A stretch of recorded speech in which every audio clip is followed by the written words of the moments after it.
नमस्कार, आप देख रहे हैं सत्ता की परख। देश में इस समय उथल पुथल का दौर है। राजनीतिक दल अपने हिसाब से देश के सौहार्द को देख रहे हैं। लोकतंत्र में चुने हुए नेताओं की जिस प्रकार बयानबाजी है, उससे देश का भला होने वाला नहीं है।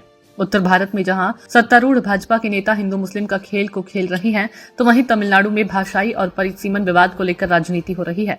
बीजेपी के पश्चिम बंगाल के अध्यक्ष शुभेंदु अधिकारी का ताजा बयान देश के संविधान के खिलाफ है। शुभेंदु अधिकारी ने अपने बयान में कहा था कि अगर बीजेपी सत्ता में आई तो तृणमूल कांग्रेस के मुस्लिम विधायकों को पश्चिम बंगाल विधानसभा से बाहर कर दिया जाएगा। तो वहीं यूपी के श्रम एवं रोजगार राज्य मंत्री रघुराज सिंह ने सुझाव दिया था कि होली के दौरान असुविधा से बचने के लिए मुस्लिम पुरुष तिरपाल से बने हिजाब पहनने चाहिए। ऐसी बयानबाजी से देश में सदियों से चले आ रहे आपसी सौहार्द पर असर पड़ना स्वाभाविक ही है। बीजेपी नेता की प्रतिक्रिया पर ऑल इंडिया मजलिस इत्तेहादुल मुस्लिमीन के अध्यक्ष असदुद्दीन ओवैसी ने देश में मुसलमानों के खिलाफ पावर के मनमाने इस्तेमाल की बढ़ती घटनाओं का आरोप लगाते हुए कहा कि सम्मान और गरिमा संविधान द्वारा प्रदत्त मौलिक अधिकार है। बीजेपी से धार्मिक आधार पर छीनने का प्रयास कर रही है।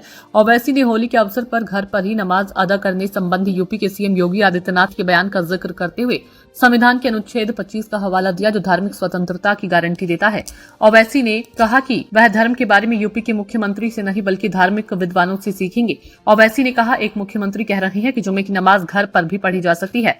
क्या मुझे उनसे धर्म के बारे में सीखना चाहिए? यहाँ धर्म की आजादी है। हम मस्जिद जाएंगे क्योंकि हमें धार्मिक स्वतंत्रता का अधिकार है। संविधान का अनुच्छेद 25 मुझे इसकी अनुमति देता है। मैं अपना धर्म आपसे नहीं सीखूंगा। उधर तमिलनाडु के मुख्यमंत्री एम के स्टालिन ने लोकसभा सीटों के परिसीमन का विरोध किया, जबकि हिंदी भाषाई विवाद कई सालों से दक्षिण भारत में चल रहा है। स्टालिन का तर्क है कि दक्षिण के राज्यों ने परिवार नियोजन की नीति को प्रभावी तरीके से लागू किया, जिससे उनकी आबादी नियंत्रण में रही, जबकि उत्तर भारत में ऐसा नहीं हुआ और उनकी आबादी बेतहाशा बढ़ गई। स्टालिन जाति जनगणना का समर्थन करते हैं ताकि संख्या के आधार पर सबको उनका हक मिल सके।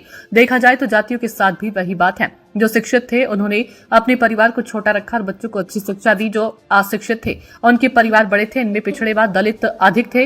इनसे वोट तो सभी ने मांगे किंतु उन्हें शिक्षित नहीं किया। अब जिन्होंने परिवार नियोजन की नीति को अपनाया और परिवार छोटे रखे, उन्हें संख्या में कम होने का नुकसान उठाना पड़ रहा है। जाति जनगणना का समर्थन और परिसीमन का विरोध अंतर विरोधी है। देश की राजनीति में सभी राजनीतिक दल अपने अपने हिसाब से काम कर रहे हैं। किसी को भी देश के विकास की नहीं पड़ी है। बीजेपी नेता केवल हिंदू मुस्लिम के सहारे राजनीति कर अपनी कुर्सी बचाए रखना चाहते हैं। इसका ज्वलंत उदाहरण है कि जैसे ही किसी राज्य में चुनाव आते हैं तो देश की राजनीति हिंदू मुस्लिम के बीच सिमट कर रह जाती है। जनता को ज्वलंत मुद्दों गरीबी, बेरोजगारी, भ्रष्टाचार जैसे गौण हो जाते हैं। केवल सीट जीतने की जुगत में लग जाते हैं। ऐसे में देश के भले के बजाय देश का नुकसान हो रहा है। सत्ता की परख के लिए अवधेश कुमार सिंह की रिपोर्ट।